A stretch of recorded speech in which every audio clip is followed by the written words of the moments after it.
الله وبركاته.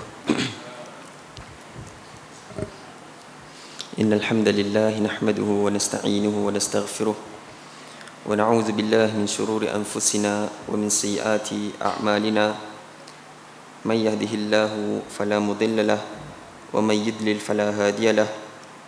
أشهد أن لا إله إلا الله وحده لا شريك له وأشهد أن محمدا عبده ورسوله. يا أيها الذين آمنوا اتقوا الله حق تقاته ولا تموتن إلا وأنتم مسلمون.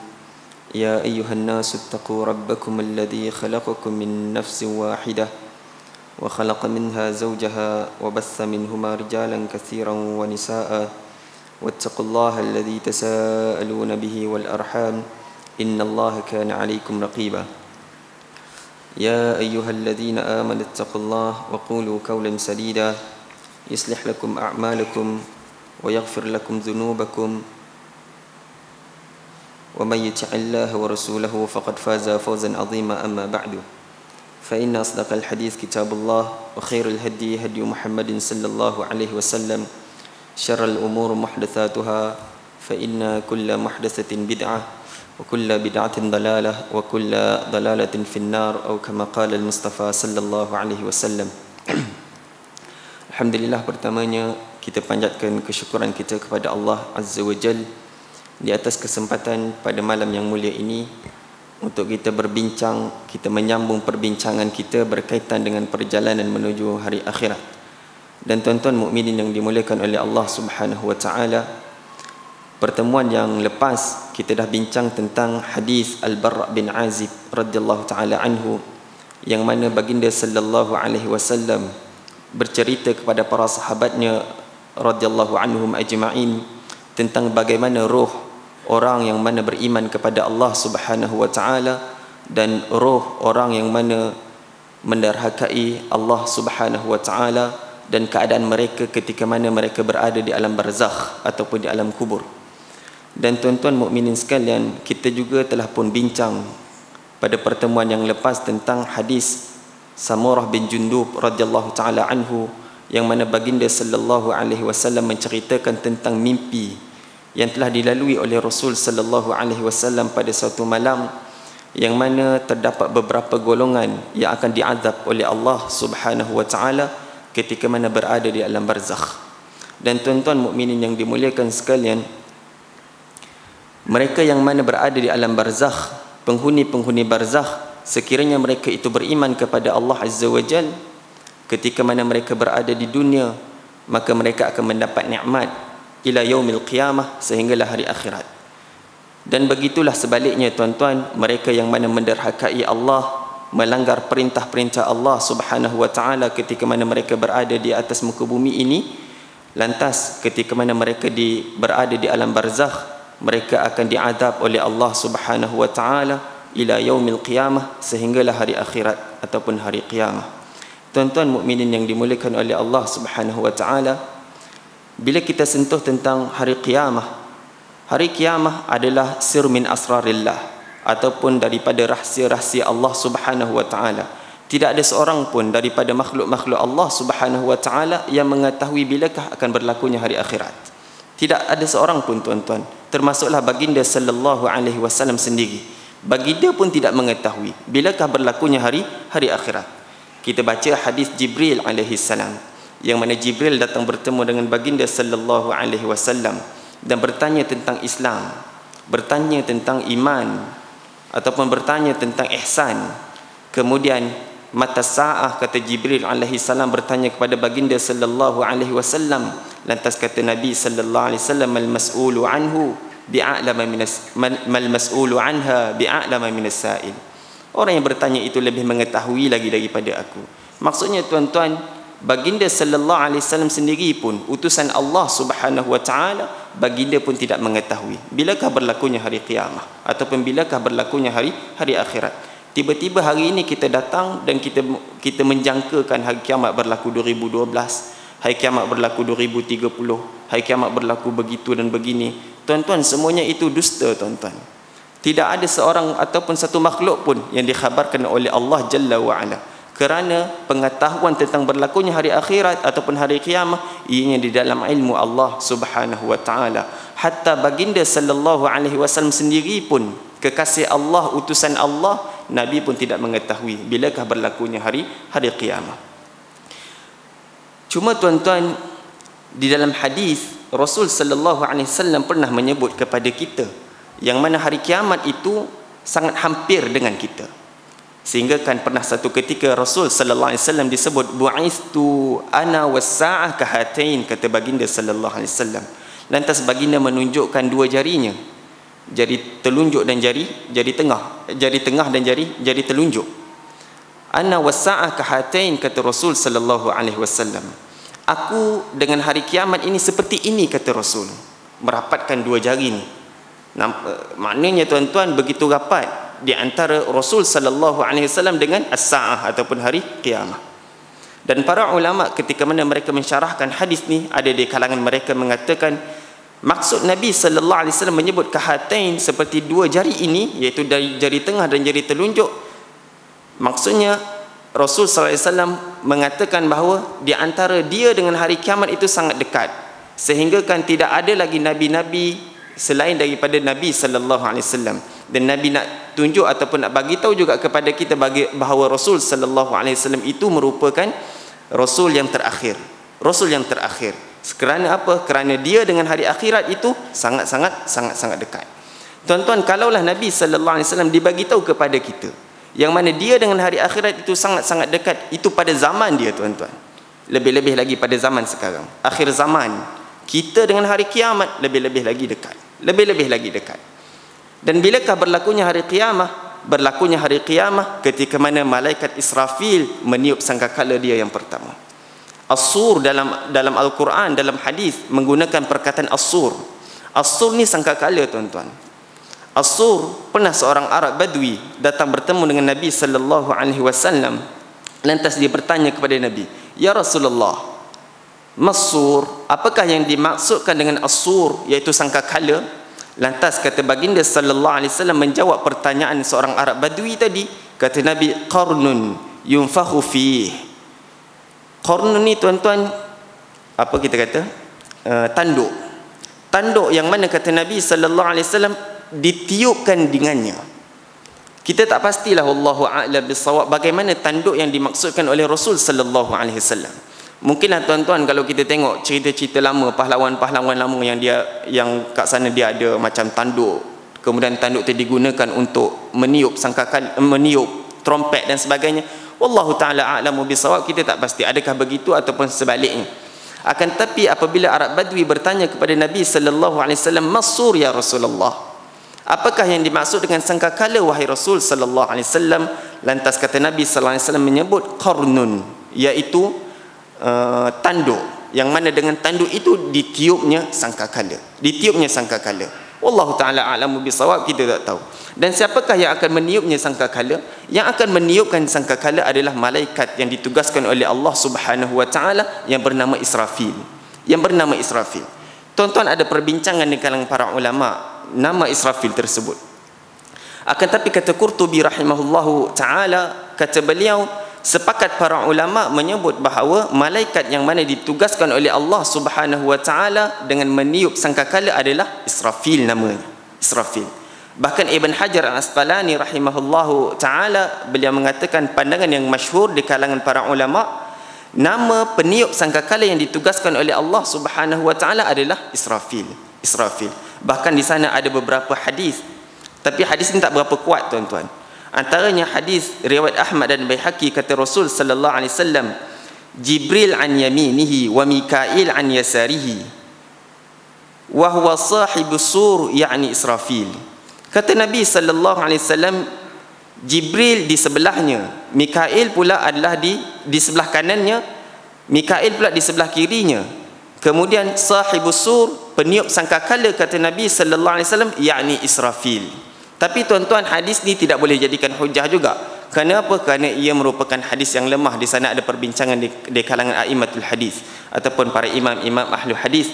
Mereka berbincang. Ada di kalangan mereka mengatakan hadis ini adalah hadis yang dhaif. Hadis yang dhaif. Tapi tuan-tuan, macam saya sebutkan tadi, kata Imam Qurtubi rahimahullahu ta'ala, sepakat para ulama menyebut ataupun mengatakan bahawa malaikat yang mana ditugaskan oleh Allah subhanahu wa ta'ala untuk meniup sangkakala adalah Israfil. Bahkan Ibn Hajar al-Asqalani rahimahullah, seperti mana yang saya sebutkan tadi, mengatakan bahawa pandangan yang masyhur di kalangan para ulama, malaikat yang mana ditugaskan oleh Allah subhanahu wa ta'ala untuk meniupnya sangkakala adalah Israfil. Tuan-tuan mukminin sekalian, kita tengok dalam banyak hadis Rasul sallallahu alaihi wasallam cerita kepada kita tentang malaikat Israfil ni, malaikat yang mana ditugaskan oleh Allah subhanahu wa ta'ala untuk meniupnya sangkakala. Antaranya kata Nabi sallallahu alaihi wasallam, kaifa an'amu wa sahibul qarni qad iltaqama al-qarn wastama'a al-idh mata yu'mar bin nafhi fayanfukh. Kata Nabi sallallahu alaihi wasallam, bagaimana hari ini aku merasa aman, aku merasa nyaman, kata Rasul sallallahu alaihi wasallam. Bagaimana hari ini aku merasa aman, aku merasa nyaman, sedangkan kata Nabi sallallahu alaihi wasallam, sahibul qarn, peniup sangkakala itu, kata Nabi, yang dimaksudkan adalah Israfil, di mulutnya sudah pun terdapatnya trompet tadi. Allahu akbar. Tuan-tuan, di mulutnya, kata Nabi sallallahu alaihi wasallam, sudah pun ada trompet tu.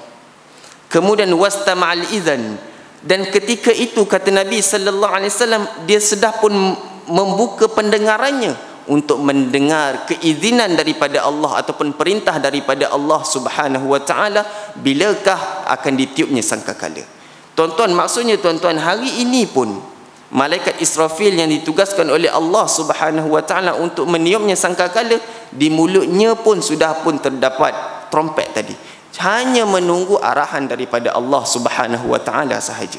Hanya menunggu arahan daripada Allah subhanahu wa ta'ala. Bahkan dalam riwayat yang lain, tuan-tuan, Nabi sallallahu alaihi wasallam ketika mana menceritakan tentang Israfil, baginda sallallahu alaihi wasallam menyebut malaikat Israfil peniup sangkakala itu, kata Rasul sallallahu alaihi wasallam, dia tidak akan berkelip walaupun sesaat. Bahkan wajahnya ataupun matanya, pandangannya terus dilontarkan kepada arasy Allah subhanahu wa ta'ala, hanya sekadar menunggu perintah daripada Allah subhanahu wa ta'ala sahaja. Kalaulah Allah subhanahu wa ta'ala perintahkan hari itu berlakunya kiamah, lantas serta-merta malaikat Israfil akan meniup dan mengikut perintah Allah Jalla wa'ala. Itu yang disifatkan oleh Allah subhanahu wa ta'ala kepada kita tentang malaikat Israfil yang ditugaskan oleh Allah subhanahu wa ta'ala untuk meniup sangkakala. Tuan-tuan mukminin sekalian, bila kita lihat hadis-hadis seperti ini, apabila baginda sallallahu alaihi wasallam ceritakan kepada kita, kita dapat tahu bahawa hari akhirat ataupun kiamat itu boleh berlaku bila-bila, tuan-tuan. Boleh berlaku bila-bila. Kerana malaikat Israfil itu pun sudah pun bersedia untuk meniupnya sangkakala. Hanya tunggu arahan daripada Allah subhanahu wa ta'ala. Sebab tu dalam banyak ayat dalam Al-Quran, Allah subhanahu wa ta'ala perintahkan kepada kita, fastabiqul khairat. Bersegeralah melakukan kebaikan. Bersegeralah melakukan kebaikan. Iqtanim khamsan qabla khamsin, kata Nabi sallallahu alaihi wasallam. Ingat 5 perkara sebelum datangnya 5 perkara. Semuanya itu, tuan-tuan, suruh kita supaya kita bersegera dalam melakukan kebaikan. Kadang-kadang, tuan-tuan, ajal datang menjemput kita, itu pun kita tak tahu. Ajal datang menjemput kita, itu pun kita tak tahu, tuan-tuan. Itu juga, tuan-tuan, yang kita tidak tahu bila datangnya hari kiamah. Dan apabila datangnya hari kiamah, ketika itu tidak berguna lagi amalan kita. Tak berguna lagi amalan kita. Apa yang kita buat, semuanya tidak akan diambil kira oleh Allah subhanahu wa ta'ala. Dan itu yang diceritakan oleh Nabi sallallahu alaihi wasallam kepada kita. Sifat ataupun keadaan malaikat Israfil sekarang. Kemudian, tuan-tuan, ada perbincangan di kalangan para ulama. Berapa kalikah tiupan sangkakala itu akan ditiupkan oleh malaikat Israfil yang ditugaskan oleh Allah subhanahu wa ta'ala? Berapa kalikah tiupan yang akan ditiupkan oleh malaikat Israfil? Di sana ada 2 pandangan di kalangan para ulama. Pandangan yang pertama, tuan-tuan, mereka mengatakan bahawa 3 kali. 3 kali yang akan ditiupkan oleh malaikat Israfil. Dan pandangan ini antaranya yang dipegang oleh Ibn Taymiyah rahimahullahu ta'ala dan Ibn Katsir rahimahullahu ta'ala dan lain-lain. Ibn Taymiyah ataupun Ibn Katsir rahimahullah, mereka mengatakan bahawa malaikat Israfil akan meniup sangkakala sebanyak 3 kali. Sebanyak 3 kali. Dalilnya dalam Al-Quran, dalam surah An-Naml ayat 87, kata Allah Subhanahu wa taala, wa yauma yunfakhu fis-sur fafazi'a man fis samawati wa man fil ardi illa man syaa Allah. Pada hari itu, kata Allah Subhanahu wa taala, akan ditiupkan as-sur, iaitu sangkakala. Fafazi'a man fis samawati wa man fil ard. Ketika mana ditiupnya sangkakala, lantas kata Allah, fafazi'a man fis samawati wa man fil ard, maka terkejutlah mereka ataupun makhluk-makhluk yang ada di atas muka bumi dan makhluk-makhluk yang berada di langit. Illa man syaa Allah, kecuali mereka yang mana dikhendaki oleh Allah Subhanahu wa taala. Maka kata pandangan yang pertama ini, Ibn Taymiyah, Ibn Katsir dan lain-lain, tiupan yang pertama adalah tiupan yang mengejutkan orang ataupun yang mengejutkan makhluk, itu tiupan yang pertama. Kemudian tiupan yang kedua pula, kata mereka, berdalilkan kepada ayat Allah Subhanahu wa taala dalam surah Az-Zumar ayat 68, kata Allah Subhanahu wa taala, wa nufikha fis-sur fasa'iqa man fis samawati wa man fil ardi illa man syaa Allah thumma nufikha fihi ukhra fa idahum qiyamun yanzurun. Kata Allah Subhanahu wa taala, kemudian ditiupnya as-sur, iaitu sangkakala.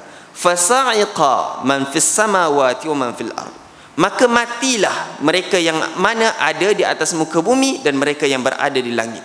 Maksudnya tuan-tuan, tiupan yang kedua adalah tiupan kematian. Ini pandangan yang pertama tuan-tuan. Tiupan yang pertama adalah tiupan yang mengejutkan semua makhluk yang berada di atas muka bumi dan semua makhluk yang berada di langit.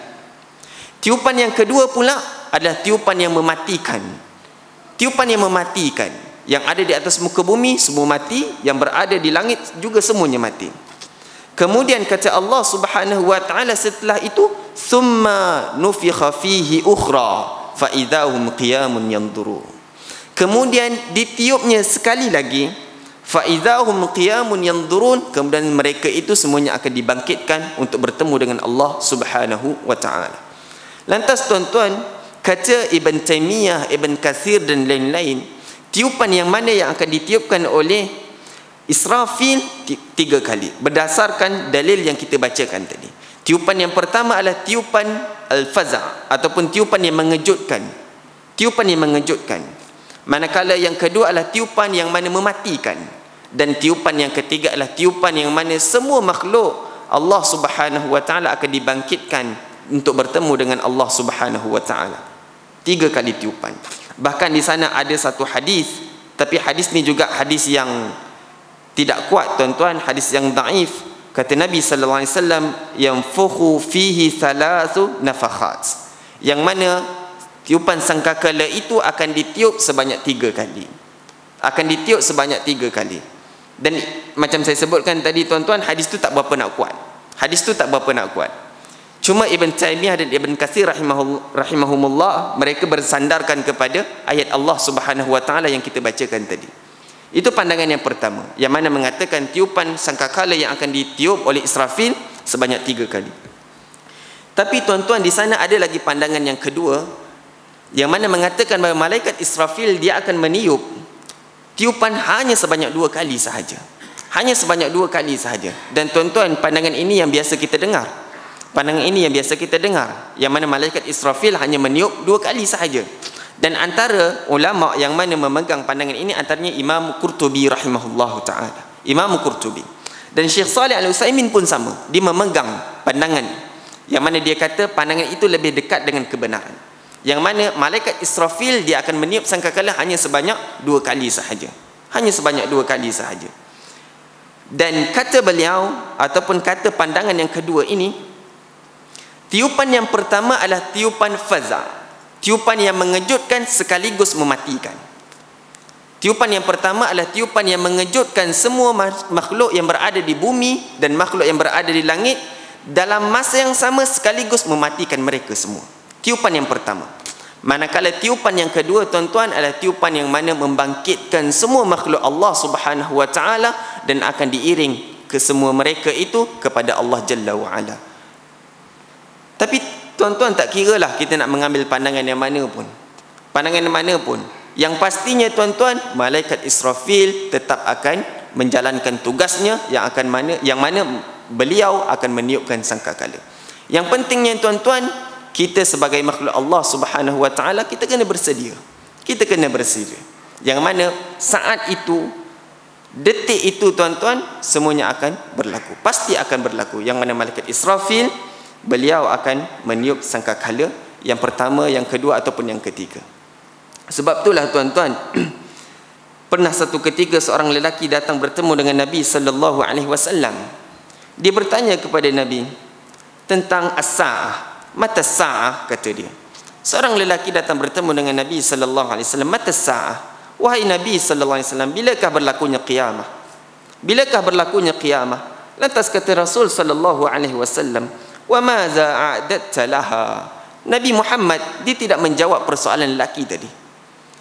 Baginda tidak menjawab persoalan lelaki itu, kerana jawapannya tidak ada manfaatnya. Kalaulah sekalipun Nabi sallallahu alaihi wasallam memberi jawapan yang tepat kepada lelaki yang bertanya tadi, tidak ada manfaatnya tuan-tuan. Tetapi Nabi pula bertanya semula kepada lelaki tadi, "Wa madza a'dadta laha?" Apa yang kamu buat persediaan untuk menghadapi qiyamah? Apakah persediaan yang telah kamu lakukan? Qala la syai'. Lantas lelaki tersebut mengatakan, aku tak buat apa-apa pun. Illa anni uhibbullaha wa rasulah. Kecuali kata lelaki tersebut, aku sangat-sangat mencintai Allah dan aku sangat-sangat mencintai Rasulnya, utusannya. Lantas kata Nabi sallallahu alaihi wasallam, anta ma'a man ahbabta. Engkau wahai lelaki yang bertanya tentang as-sa'ah tadi, engkau akan bersama dengan orang yang mana engkau sayang. Kalaulah engkau menyayangi Allah, engkau menyayangi Rasulnya, maka engkau akan bersama dengan Rasulnya. Engkau akan bersama dengan Allah Subhanahu wa taala pada hari akhirat kelak. Macam kita sebutkan tadi tuan-tuan, tak kiralah 1, 2 ataupun 3 kali tiupan sangkakala itu akan ditiup oleh Israfil. Apa yang penting tuan-tuan, persediaan kita untuk menghadapi saat itu. Kerana perkara itu tetap akan berlaku. Malaikat Israfil tetap akan menjalankan tugasnya untuk meniupkan sangkakala. Tuan-tuan mukminin sekalian, tiupan yang pertama, ketika mana malaikat Israfil dia meniupkan sangkakalanya, tiupan yang pertama, ketika itu tuan-tuan, kata Allah Subhanahu wa taala, man fis samawati wa man fil ard, fa fazi'a man fis samawati wa man fil ard. Terkejut semua yang berada di langit, yang berada di atas muka bumi ini.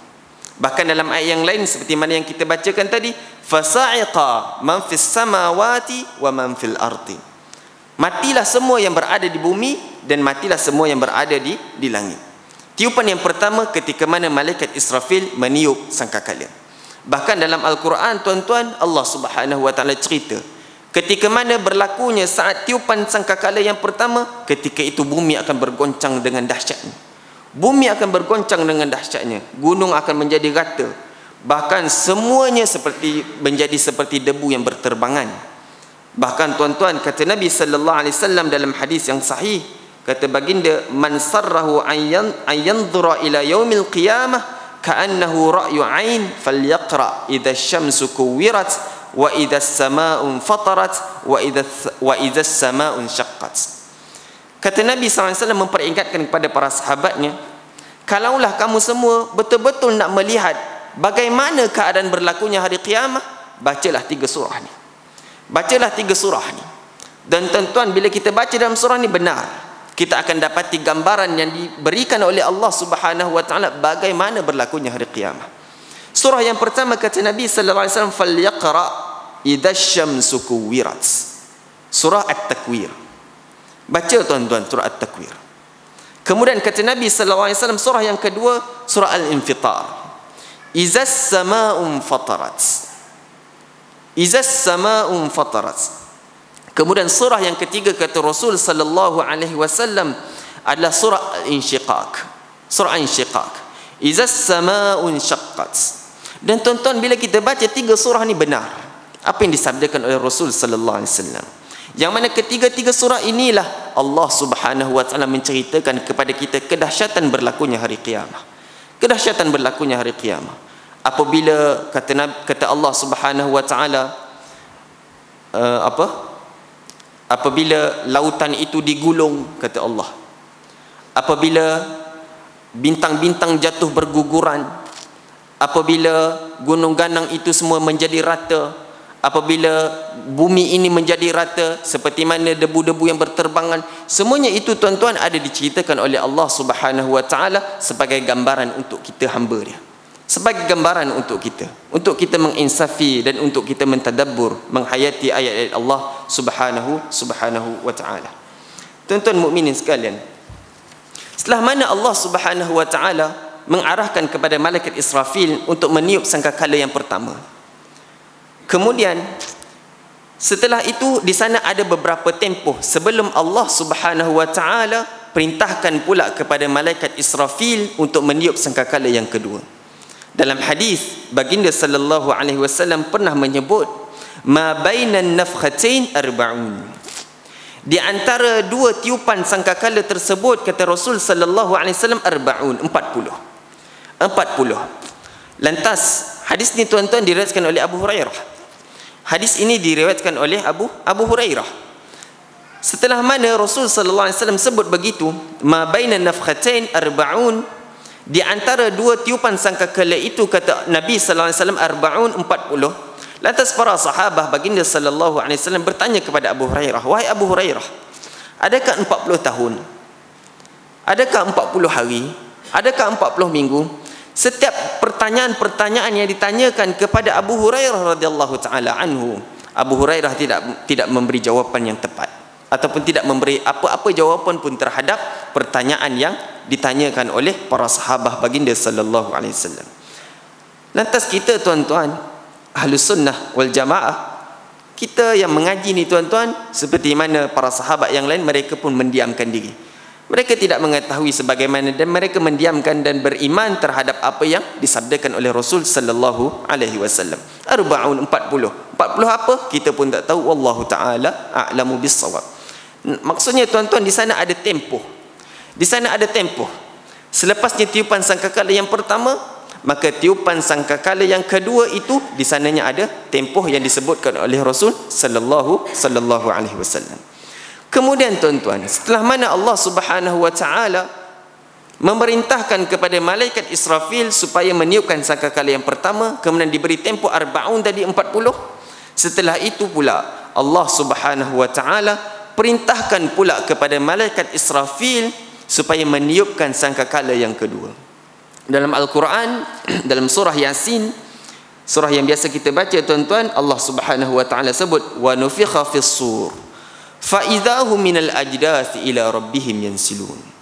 Dan ketika mana nufikha fis-sur, ditiupkan sangkakala yang kedua, kata Allah Subhanahu wa taala, fa idahum minal ajdathi ila rabbihim yansilun, dan mereka ataupun kubur-kubur itu akan dibongkarkan oleh Allah Subhanahu wa taala, dan mereka itu akan dihalau pergi bertemu dengan Allah Subhanahu wa taala. Bahkan ketika itu tuan-tuan, Allah Subhanahu wa taala memberi gambaran yang sangat dahsyat kepada kita. Hiruk pikuknya ketika itu, apabila berlakunya tiupan sangkakala yang kedua, seluruh makhluk, seluruh manusia yang diciptakan oleh Allah Subhanahu wa taala, semuanya berbondong-bondong dihalau oleh Allah Subhanahu wa taala ke satu tempat yang dinamakan sebagainya mahsyar. Semuanya akan dihalau oleh Allah Subhanahu wa taala ke satu tempat yang dinamakan sebagainya mahsyar. Sebab itu di dalam Al-Quran, Allah Subhanahu wa taala ceritakan lagi kepada kita keadaan hiruk pikuk yang akan berlaku ketika itu. Kata Allah di dalam Al-Quran, fa idza ja'atis sakhah, ketika mana, kata Allah, datangnya tiupan. Tiupan itu adalah tiupan yang kedua, tiupan sangkakala yang kedua. Yauma yafirrul mar'u min akhi, dan kata Allah ketika itu sahabat handai ketika itu semuanya akan bertemprian lari daripada mereka. Kita berkawan hari ini tuan-tuan, ketika tiupan yang pertama, tiupan yang kedua itu, ketika itu kita dah tak kenal kawan kita dah. Tak kenal dah kawan kita. Semuanya sibuk tentang diri sendiri. Bahkan kata Allah Subhanahu wa taala, wa ummihi wa abi. Bahkan ketika itu juga ibu, ayah, semuanya sudah tidak menghiraukan anak-anak dia. Isteri dan suami tidak dihiraukan. Suami tidak menghiraukan isteri dia. Isteri tidak menghiraukan suami dia. Walaupun dia begitu sayang ketika mana dia berada di atas muka bumi ini.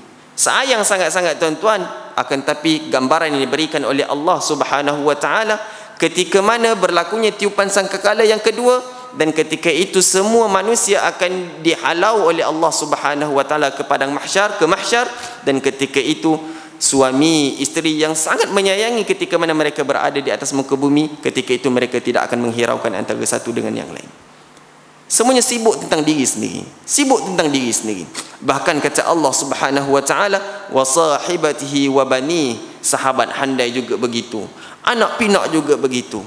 Kalaulah ibu sangat-sangat menyayangi anak dia ketika mana berada di atas muka bumi ni, di atas dunia ni, ketika mana tiupan sangkakala yang kedua itu dibunyikan, ketika itu kata Allah Subhanahu wa taala, ibu pun tidak akan menghiraukan anak dia. Ibu pun tidak akan menghiraukan anak dia. Lantas kata Allah, likulli imri'in minhum yawma idin sya'nu yughni. Yang mana ketika itu setiap manusia dia akan sibuk dengan urusan diri dia sendiri. Sibuk tentang urusan diri dia sendiri. Bagaimana keadaan aku di hadapan Allah? Bagaimana akan aku dibangkitkan di hadapan Allah Subhanahu wa taala? Semuanya akan sibuk dengan dirinya sendiri tuan-tuan, dan itu yang digambarkan oleh Allah Subhanahu wa taala dalam Al-Quran, setelah mana Allah memerintahkan malaikat Israfil untuk meniup sangkakala yang kedua. Untuk meniup sangkakala yang kedua.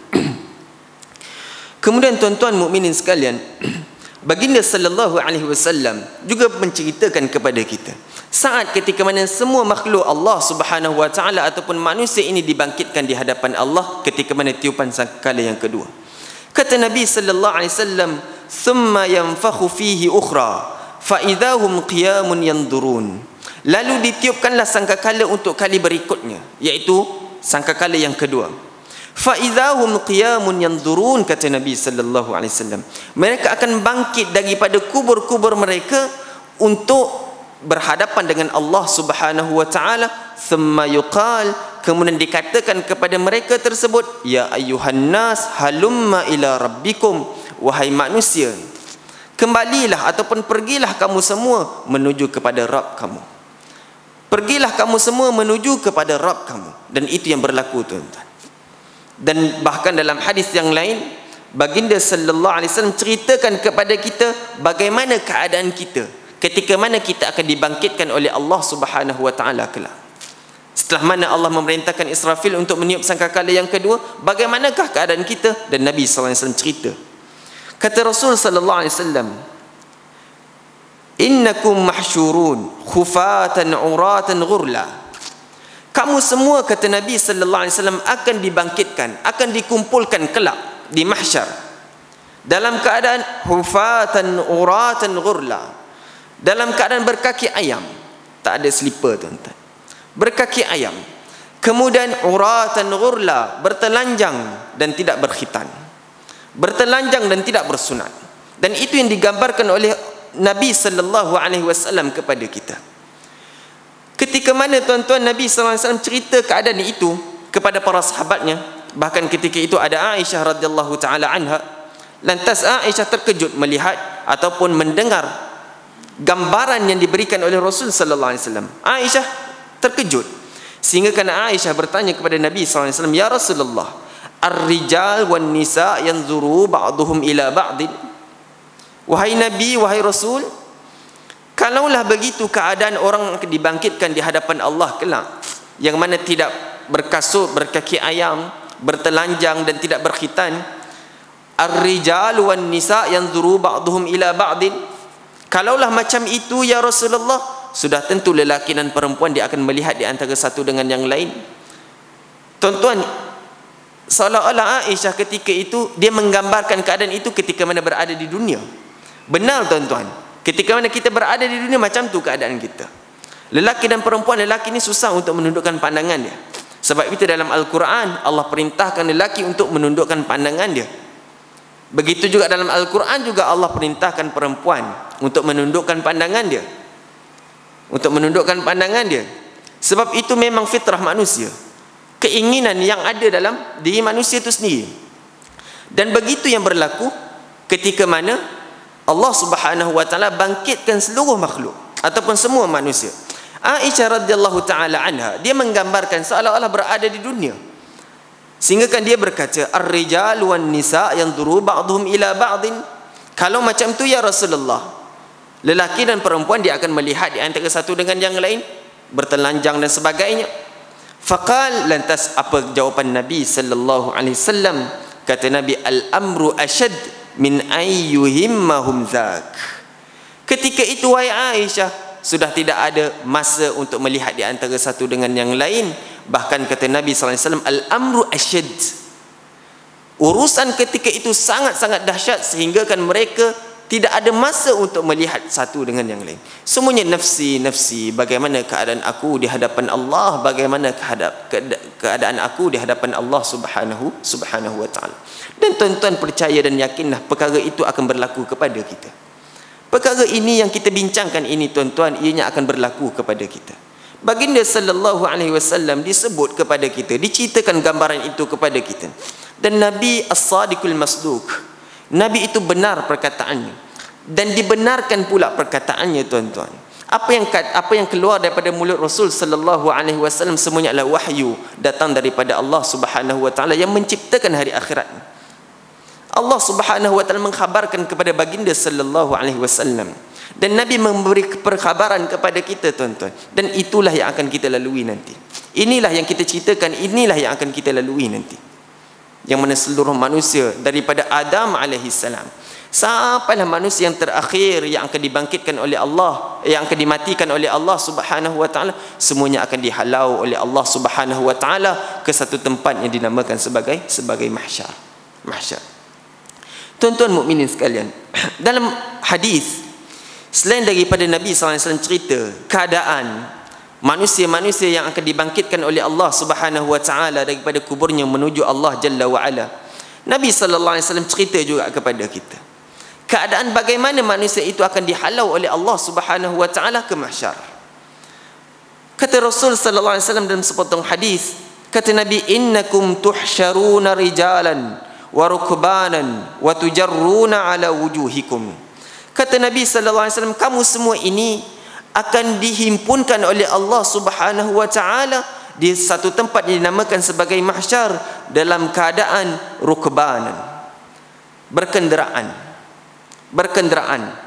Dan para ulama bila menyebut hadis ini, mereka mengatakan orang yang mana berkenderaan itu adalah mereka yang beramal saleh, mereka yang mana mentaati perintah-perintah Allah Subhanahu wa taala, beriman dengan Allah Jalla wa Ala. So mereka itu akan diiring ke mahsyar dalam keadaan rukban, dalam keadaan berkenderaan. Dan keadaan yang lain kata Rasul sallallahu alaihi wasallam, wa tujarruna ala wujuhikum. Dan ada juga golongan-golongan kata Rasul sallallahu alaihi wasallam yang mana akan berjalan dengan muka-muka mereka. Allahu akbar. Tuan-tuan, kita tak boleh nak bayangkan bagaimana manusia yang mana boleh berjalan dengan muka-mukanya. Kita pun tak begitu tahu dekat ataupun jauhnya kubur kita dengan mahsyar.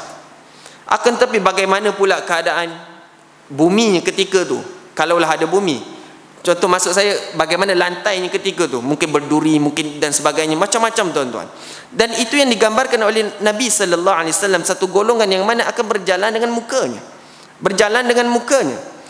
Lantas para sahabat apabila Nabi sallallahu alaihi wasallam cerita yang mana di sana ada golongan yang mana akan berjalan dengan mukanya menuju kepada mahsyar, lantas seorang lelaki bertanya kepada Rasul sallallahu alaihi wasallam, "Ya Nabi Allah, kaifa yuhsyarul kafir ala wajhi yaumil qiyamah?" Bagaimana mereka itu ataupun orang-orang kafir itu, kata lelaki tadi bertanya kepada Nabi, bagaimana seorang lelaki yang kafir itu berjalan dengan wajah-wajahnya pada hari kiamat kelak. Lantas kata Rasul sallallahu alaihi wasallam menjawab pertanyaan pemuda tadi, qal alaysa alladhi amshahu ala rijlain fid dunya qadiran ala an yumshiyahu ala wajhi yaumil qiyamah. Kata Nabi sallallahu alaihi wasallam, kalaulah Allah Subhanahu wa taala memperjalankan seseorang itu dengan kedua kakinya ketika mana dia berada di dunia, Allah Subhanahu wa taala juga mampu untuk memperjalankan orang-orang kafir ketika mana mereka berada di hari kiamat dengan muka-muka mereka. Kalaulah kita di dunia Allah memperjalankan kita dengan kaki kita tuan-tuan. Dan Nabi SAW sebut kepada lelaki tadi, begitu jugalah orang-orang kafir yang mana mereka itu akan berjalan dengan muka-mukanya, dan itu juga dalam kemampuan Allah Subhanahu wa taala. Allah Subhanahu wa taala mampu untuk melakukan perkara tersebut. Yang mana mereka yang kafir, mereka yang menderhakai Allah Subhanahu wa taala, kata Nabi sallallahu alaihi wasallam, dia akan berjalan ke mahsyar menggunakan muka-muka dia. Wal iyazubillah, tuan-tuan. Minta ampun ataupun minta lindung daripada Allah Subhanahu wa taala daripada perkara tersebut. Kemudian tuan-tuan, dalam Al-Quran juga Allah Subhanahu wa taala cerita kepada kita, selain daripada mereka itu yang mana berjalan dengan muka-mukanya, dalam Al-Quran dalam suratul Qamar ayat 7 sampai 8, Allah Subhanahu wa taala sebut kepada orang-orang kafir, khusy'an absaruhum yakhrujuna min ajdath ka'annahum jaradun muntashir. Kata Allah Subhanahu wa taala menyifatkan, menceritakan kepada kita keadaan orang-orang kafir. Khusy'an absaruhum, pandangan-pandangan mereka ketika itu tertunduk-tunduk malu, tuan-tuan. Itu orang kafir yang disifatkan oleh Allah Subhanahu wa taala. Yukhrajuna min ajdath, dan mereka itu, kata Allah Subhanahu wa taala, akan keluar daripada kubur-kubur mereka, ka'annahum jaradun muntashir, seperti mana belalang-belalang yang berterbangan. Kita tengok gerombolan belalang, tuan-tuan, kita tengok dalam dokumentari mana-mana, kita tengok ada di sana satu musim yang mana ada belalang yang banyak. So begitu yang digambarkan oleh Allah Subhanahu wa taala, ka'annahum jaradun muntashir, seolah-olah, kata Allah, seperti mana belalang yang berterbangan banyak. Kemudian muhti'ina ila da', yang mana mereka itu patuh kepada penyeru. Lantas kata Allah Subhanahu wa taala, mereka akan menyebut di hadapan Allah Jalla wa ala, yaqulul kafirun hadza yaumun asir. Kata mereka, iaitu orang-orang kafir, hadza yaumun asir, hari ini adalah hari yang mana kami akan mendapat kesusahan. Hari ini merupakan hari yang malang untuk kami. Apa tidak malangnya, tuan-tuan? Di saat awal-awal lagi mereka sudah pun berjalan dengan muka mereka. Di saat-saat awal lagi ketika mana mereka dihalau oleh Allah Subhanahu wa taala ke mahsyar, ketika itu pun mereka sudah pun mengalami kesusahan dan kesusahan. Mereka sudah pun berjalan dengan mukanya. Patutlah mereka berkata kepada Allah, hadza yaumun asir, hari ini hari yang malang, hari ini hari yang menyusahkan aku, hari ini hari yang menyusahkan aku. Tuan-tuan mukminin sekalian, setelah mana semua makhluk berada di mahsyar, Nabi sallallahu alaihi wasallam cerita kepada kita bagaimana keadaan mahsyar. Bagaimana keadaan mahsyar yang disifatkan oleh Rasul sallallahu alaihi wasallam. Kata Nabi, yuhsyarun nasu yaumal qiyamah ala ardin bayda'a afra'a ka qursati naqi. Kata Nabi sallallahu alaihi wasallam, umat manusia itu akan dihalau ke hari kiamat, akan dihalau pada hari kiamat ke mahsyar. Dan ketika itu ala ardi bayda afra, seperti mana satu tempat lapang yang sangat luas, kata Nabi sallallahu alaihi wasallam. Luas, tuan-tuan. Bila kita tengok dalam banyak riwayat menceritakan bahawa mahsyar itu adalah tempat yang mana seluruh manusia akan dikumpulkan di situ, bermula daripada Adam sampailah manusia yang terakhir, sehinggalah manusia yang terakhir. Mana tidak luasnya, tuan-tuan? Luas keadaan ketika itu. Dan itu yang digambarkan oleh Nabi sallallahu alaihi wasallam. Kemudian kata Nabi sallallahu alaihi wasallam, ka qursati naqi, seperti mana, seperti roti yang mana roti putih yang bersih tu. Bila kita tengok roti, kita bentangkan roti, seperti itulah yang digambarkan oleh Rasul sallallahu alaihi wasallam. Putih, bersih, luas seperti itu. Dan itu yang digambarkan oleh Nabi sallallahu alaihi wasallam keadaan mahsyar. Tempat yang sangat luas, yang berwarna putih dan sebagainya. Kemudian Nabi SAW cerita lagi kepada kita keadaan mahsyar yang digambarkan oleh Rasul sallallahu alaihi wasallam. Kata Nabi, tudna syamsu yaumal qiyamah minal khalqi hatta takuna minhum kamiqdari mil. Ketika itu, kata Rasul sallallahu alaihi wasallam, tudna syamsu yaumal qiyamah minal khalqi, matahari ketika itu, kata Rasul sallallahu alaihi wasallam, akan didekatkan kepada makhluk-makhluk Allah Subhanahu wa taala. Matahari ketika itu akan didekatkan dengan manusia. Kami qadaru mil, kata Nabi sallallahu alaihi wasallam. Miqdarnya ataupun jaraknya adalah satu batu. Jaraknya satu batu. Tuan-tuan, sekarang pun kita dengan matahari kita dah terasa panas ni. Saat ketika mana kita akan dibangkitkan di hadapan Allah Azza wa Jal, ketika mana di mahsyar, kata Nabi sallallahu alaihi wasallam, kamiqdari mil, seperti mana satu batu di antara kita dengan matahari. Dan itu yang digambarkan oleh Rasul sallallahu alaihi wasallam. Sulit tuan-tuan ketika itu, susah kita ketika itu, sehingga kan baginda sallallahu alaihi wasallam sebut lagi dalam hadis yang lain, innal araqa yaumal qiyamah la yablughu ila afwahin nas au ila adhanihim. Kata Rasul sallallahu alaihi wasallam, panasnya ketika itu sehingga innal araqa yaumal qiyamah, peluh-peluh pada hari kiamat ketika itu, kata Rasul sallallahu alaihi wasallam, la yablughu ila afwahin nas, akan sampai sehingga ke mulut manusia, au ila adhanihim, ataupun sampai ke telinga mereka. Allahu akbar. Itu keadaan yang digambarkan oleh Rasul sallallahu alaihi wasallam ketika mana seluruh manusia akan dihadapan ataupun dibangkitkan di hadapan Allah di mahsyar kelak. Bahkan dalam hadis yang lain, peluh-peluh tersebut, kata Rasul sallallahu alaihi wasallam, semuanya mengikut amalan masing-masing. Dalam riwayat yang lain, ada separas betih, ada separas ketiak, ada separas leher dan sebagainya. So semuanya itu, kata Rasul sallallahu alaihi wasallam, mengikut kepada kadar amalan-amalan mereka ketika mana mereka berada di atas muka bumi ini dulu.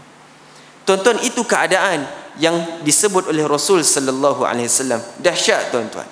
Itulah mahsyar yang kita ceritakan, dan itulah mahsyar tuan-tuan yang kita juga akan lalui keadaan yang sama. Apa yang kita ceritakan, itu yang akan kita lalui nanti. Itu yang akan kita lalui nanti. Sebab itulah baginda sallallahu alaihi wasallam dalam satu riwayat menyebut, Nabi sentiasa minta lindung daripada Allah Subhanahu wa taala. Kalaulah dulu tuan-tuan kita cerita, apabila Rasul sallallahu alaihi wasallam cerita tentang azab kubur, Nabi minta lindung dengan Allah Subhanahu wa taala daripada azab kubur. Dan begitu jugalah ketika mana baginda sallallahu alaihi wasallam cerita tentang keadaan mahsyar, keadaan hari kiamah, baginda sallallahu alaihi wasallam selalu minta perlindungan daripada Allah Subhanahu wa taala daripada kesempitan, kesusahan pada hari kiamat kelak. Dalam satu riwayat, kana Rasul sallallahu alaihi wasallam yata'awwadzu billah min dhiqil maqami yaumal qiyamah. Rasul sallallahu alaihi wasallam sentiasa minta lindung dengan Allah Subhanahu wa taala daripada kesempitan keadaan ketika mana berada di hari kiamat. Tuan-tuan, ini Nabi sallallahu alaihi wasallam, seorang utusan Allah Jalla wa Ala, yang mana baginda dijanjikan syurga oleh Allah Subhanahu wa taala. Nabi minta lindung dengan Allah Subhanahu wa taala daripada kesusahan hari kiamat, kesusahan hari akhirat. Ini kan pula kita tuan-tuan, setiap hari melakukan dosa. Setiap hari melakukan dosa. Lebih-lebih lagi kita kena minta lindung dengan Allah Subhanahu wa taala daripada kesempitan, kesusahan berlakunya hari kiamat. Tuan-tuan mukminin sekalian, selain daripada bila kita sebut tentang keadaan mahsyar, kedahsyatan mahsyar yang disifatkan oleh Rasul sallallahu alaihi wasallam, namun di sana baginda sallallahu alaihi wasallam memperingatkan kepada kita beberapa golongan yang akan diselamatkan oleh Allah Subhanahu wa taala ketika mana matahari berada dekat dengan kepala kita, ketika mana peluh-peluh menenggelamkan makhluk-makhluk manusia-manusia yang lain. Ketika itu, kata Rasul sallallahu alaihi wasallam, ada 7 golongan. Ada 7 golongan yang akan mendapat naungan daripada Allah Subhanahu wa taala. Dan hadis ni masyhur tuan-tuan. Saya rasa kita biasa mendengar. Kita biasa dengar hadis ni. Kata Rasul sallallahu alaihi wasallam, sab'atun yuzilluhumullahu fi zillihi yawma la zilla illa zilluh. Ada 7 golongan yang mana akan dinaungi oleh Allah Subhanahu wa taala, yang mana ketika itu tidak ada naungan selain daripada naungan daripada Allah Jalla wa Ala. Tuan-tuan, ketika itu tidak ada tempat untuk kita nak melarikan diri. Tidak ada tempat untuk kita nak melarikan diri kecuali orang yang mana diselamatkan oleh Allah Subhanahu wa taala. Siapakah mereka? Dan Nabi memberi jaminan kepada kita. Nabi kata ada 7 golongan. Ada 7 golongan yang mana Allah Subhanahu wa taala akan melindungi mereka. Siapakah yang pertama? Kata Rasul sallallahu alaihi wasallam, imamun adil. Pemimpin yang adil. Imamun adil. Imam adil, pemimpin yang adil, kata Nabi sallallahu alaihi wasallam, golongan yang pertama yang akan diselamatkan oleh Allah Subhanahu wa taala. Tuan-tuan, kepimpinan ini amanah. Allah Subhanahu wa taala memberikan kepada dia amanah. Lantas dia menjadi pemimpin, maka dia perlu melaksanakan amanah itu sebaik yang mungkin. Perlu adil terhadap amanah yang telah diberikan oleh Allah Subhanahu wa taala. Dan amanah ni berat, tuan-tuan. Amanah ni berat. Sebab itu ganjaran yang dia dapat, ganjaran yang sangat besar di sisi Allah Subhanahu wa taala. Imamun adil, kata Nabi sallallahu alaihi wasallam. Golongan yang kedua, syab nasya'a fi ibadatillah taala. Pemuda, kata Rasul sallallahu alaihi wasallam, yang mana hidupnya mengabdikan diri kepada Allah Subhanahu wa taala. Kemudian golongan yang ketiga, kata Rasul sallallahu alaihi wasallam, rajulun qalbuhu mu'allakun fil masajid. Seorang lelaki yang mana jiwanya, yang mana hatinya sentiasa melekat dengan masjid. Sentiasa melekat dengan masjid. Bahkan ada di kalangan para ulama apabila mensyarahkan hadis ni, rajulun qalbuhu mu'allakun fil masajid, lelaki yang mana jiwanya, hatinya melekat dengan masjid, mereka mengatakan bahawa lelaki yang mana apabila dia pergi satu waktu, kemudian dia sudah pun berfikir untuk pergi di waktu yang lain. Dia pergi waktu zuhur, habis selesai waktu zuhur, belum habis lagi waktu zuhur, masih lagi berada di masjid, dia sudah terfikir untuk didatang pada waktu asarnya. Hatinya melekat dengan masjid. Dan lelaki tersebut, kata Nabi sallallahu alaihi wasallam, memberi jaminan kepada kita, dia akan mendapat naungan arasy Allah Jalla wa Ala, mendapat lindungan bayangan daripada Allah Subhanahu wa taala. Yang keempat, tuan-tuan, kata Nabi sallallahu alaihi wasallam, wa rajulani tahaba fillah ijtama alaihi wa tafarraqa alaihim. Dua orang lelaki, kata Nabi sallallahu alaihi wasallam, yang mana mereka berdua ini berkasih sayang kerana Allah Jalla wa Ala. Berkasih sayang kerana Allah Subhanahu wa taala, bukan kerana kepentingan dunia. Ada orang, tuan-tuan, hari ini dia berkasih sayang dengan manusia yang lain kerana kepentingan. Hilang kepentingan, hilang sahabat. Hilang kepentingan, hilang sahabat. Orang tersebut tidak termasuk dalam hadis Nabi sallallahu alaihi wasallam. Kata Nabi, wa rajulani tahaba fillah. Dua pemuda, dua lelaki yang mana berkasih sayang kerana Allah Subhanahu wa taala, ijtama alaihi wa tafarraqa alaihi. Mereka berkumpul, berjumpa kerana Allah Jalla wa Ala, dan mereka juga berpisah kerana Allah Subhanahu wa taala. Dalam ayat yang lain, tuan-tuan, dalam hadis yang lain, Allah Subhanahu wa taala sebut dalam hadis qudsi, kata Allah, ainal mutahabuna fi jalali. Manakah daripada kalangan hamba-hambaku yang berkasih sayang kerana keagunganku, kerana aku? Al-yawma, kata Allah Subhanahu wa taala, azilluhum fi zilli yawma la zilla illa zilli.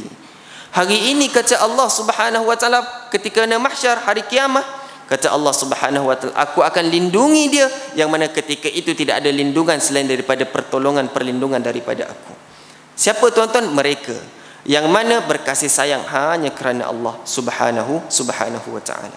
Kemudian golongan yang kelima, tuan-tuan, yang disebut oleh Rasul sallallahu alaihi wasallam, rajulun da'athu imra'atun dhatu mansibin wa jamalin faqal inni akhafullah. Golongan yang kelima yang dikatakan oleh Nabi sallallahu alaihi wasallam yang akan mendapat perlindungan daripada Allah Subhanahu wa taala, seorang lelaki yang mana diajak oleh perempuan yang mana mempunyai zatu mansibin wa jamalin, yang mempunyai kedudukan, yang mempunyai kecantikan, diajak untuk melakukan kejahatan, kemungkaran, diajak untuk berzina dan sebagainya. Faqal, lantas dia berkata kepada wanita yang mengajaknya tadi, inni akhafullah, aku takut kepada Allah Subhanahu wa taala. Jiwanya ada perasaan takut kepada Allah Azza wa Jal, sekalipun nafsunya membuat-buat nak, tuan-tuan. Tapi apabila dia menyebut faqal inni akhafullah, aku takutkan kepada Allah Jalla wa Ala, ganjarannya sangat besar di sisi Allah. Allah akan memberi perlindungan kepada dia, ketika mana tidak ada perlindungan selain daripada perlindungan Allah Jalla wa Ala. Kemudian kata Nabi sallallahu alaihi wasallam, golongan yang keenam yang akan mendapat perlindungan daripada Allah pada mahsyar kelak, rajulun tasaddaqa bi sadaqatin fa akhfaha hatta la ta'lamu shimaluhu ma tunfiqu yaminuhu. Seorang lelaki, kata Nabi sallallahu alaihi wasallam, yang mana bersedekah dengan satu sedekah. Dia menginfakkan harta dia di jalan Allah Subhanahu wa taala. Kemudian satu sifat lagi yang ditunjukkan, fa akhfaha. Dia menyembunyikan sedekah dia. Maksudnya, tuan-tuan, dia bersedekah lillahi ta'ala, betul-betul ikhlas kerana Allah Azza wa Jal, hatta sehinggakan Nabi SAW memberi gambaran, begitu sekali dia menyembunyikan sedekah dia, hatta la ta'lamu shimalu ma tunfiqu yaminu, sehinggakan tidak ketahui tangan kirinya apa yang disedekahkan oleh tangan kanannya. Tuan-tuan, tangan kiri dan tangan kanan duduk sebelah. Dia berpasangan. Tangan kanan, pasangan tangan kiri. Dan Nabi SAW nak menceritakan betapa dia merahsiakan sedekahnya, sehingga kan apabila dia bersedekah dengan tangan kanannya, tangan kiri dia pun tidak mengetahui, sekalipun tangan kirinya berada sebelah dia. Tuan-tuan, macam kita hari ni, kita berkahwin, kita ada isteri kita, sekalipun kita bersedekah, jangan beritahu kepada isteri kita. Fa'akhfaha lillahi ta'ala, betul-betul ikhlas kerana Allah Subhanahu wa ta'ala, dan ganjaran yang disebut oleh Nabi sallallahu alaihi wasallam, dia akan mendapat perlindungan di padang mahsyar kelak, di hadapan Allah Subhanahu wa ta'ala kelak. Kemudian yang ketujuh, kata Rasul sallallahu alaihi wasallam, rajulun zakarallahu khalian fafadat ainah. Seorang lelaki, kata Nabi sallallahu alaihi wasallam, golongan yang ketujuh, seorang lelaki yang mana mengingati Allah Azza wa Jalla secara sembunyi-sembunyi. Khalian fafadat ainah, kemudian kata Nabi sallallahu alaihi wasallam, mengalir air matanya. Tuan-tuan, ditakutkan kepada Allah Subhanahu wa ta'ala dan menyembunyikan amalan dia tadi. Tuan-tuan, bila kita lihat di sini, hadis ini, bila kita lihat, ada dua golongan yang mana Nabi SAW cerita kepada kita, dua golongan ini memiliki sifat keikhlasan yang sangat besar di sisi Allah Subhanahu wa ta'ala. Sifat keikhlasan, bersedekah kerana Allah Azza wa Jalla, fa'akhfaha, kemudian dia menyembunyikan sedekah dia. Kemudian yang kedua, yang ketujuh, kata Nabi, rajulun zakarallahu khalian, berseorangan diri dia mengingati Allah Jalla wa Ala, fafadat ainahu, kemudian mengalir air matanya kerana takutkan Allah Jalla wa Ala. Tuan-tuan mukminin sekalian, dalam hadis ni Nabi sallallahu alaihi wasallam dicerita rajulun, lelaki. Adakah hanya kepada lelaki saja yang akan diselamatkan oleh Allah Azza wa Jalla? Tidak, tuan-tuan. Tidak, tuan-tuan. Lelaki, dan begitulah juga perempuan. Maksudnya, tuan-tuan, hadis ini umum, bukan hanya sekadar ataupun khusus untuk lelaki sahaja. Tidak, tuan-tuan. Tapi ianya juga termasuklah kaum wanita. Dan itu, tuan-tuan, tujuh golongan yang disebutkan oleh Nabi sallallahu alaihi wasallam yang akan mendapat naungan arsy Allah Jalla wa Ala pada hari yang mana matahari akan didekatkan dengan kepala kita. Kemudian, tuan-tuan, ada lagi satu golongan yang disebutkan oleh Nabi sallallahu alaihi wasallam. Nabi sallallahu alaihi wasallam ada lagi menyebut kepada kita satu golongan yang akan mendapat naungan arsy Allah Jalla wa Ala. Kata Nabi sallallahu alaihi wasallam, man anzara mu'siran aw wada'a anhu adallahu Allahu fi zillih.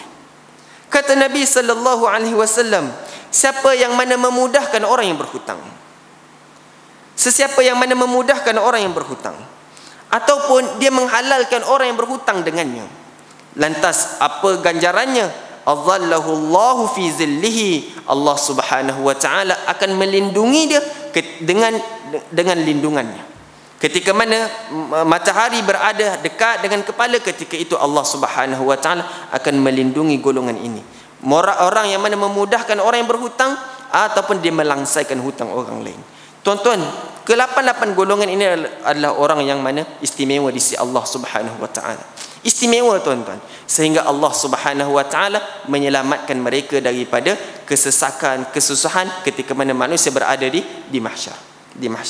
Tuan-tuan, apa pun, tuan-tuan, kita kena berusaha untuk kita tak dapat semua pun, tuan-tuan, sekurang-kurangnya satu golongan itu kena pada kita. Imamun adil, kalau kita bukan pemimpin. Tuan-tuan, pemimpin ni bukan pemimpin negara ya, termasuklah pemimpin keluarga, pemimpin satu organisasi yang kecil pun termasuk dalam imamun adil.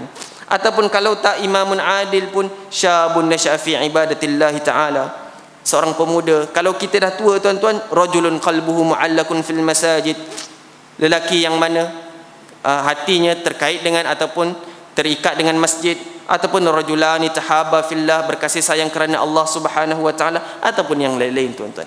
Kita kena usaha sekurang-kurangnya, tuan-tuan, kita terdapat dalam golongan ni yang disebutkan oleh Nabi sallallahu alaihi wasallam, golongan yang mana akan mendapat naungan arsy Allah Azza wa Jalla ketika mana tidak ada naungan selain daripada keselamatan yang akan diberikan oleh Allah Subhanahu wa ta'ala kepada hamba-hambanya.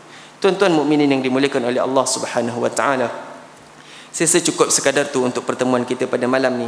InsyaAllah pada pertemuan yang akan datang kita akan bincang tentang syafaatul kubra, syafaat yang akan diberikan oleh Nabi sallallahu alaihi wasallam, bagaimana penghisapan yang akan dilakukan oleh Allah Subhanahu wa taala dan lain-lain insya-Allah.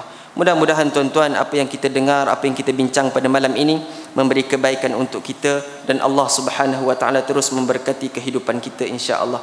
Tuan-tuan mukminin sekalian, saya tangguh majlis kita pada malam ini dengan kafaratul majlis. Subhanakallahumma wa bihamdika asyhadu an la ilaha illa ant astaghfiruka wa atubu ilaik. Sallallahu ala sayyidina Muhammad wa ala alihi wa sahbihi ajma'in. Walhamdulillahirabbil alamin. Assalamualaikum warahmatullahi wabarakatuh.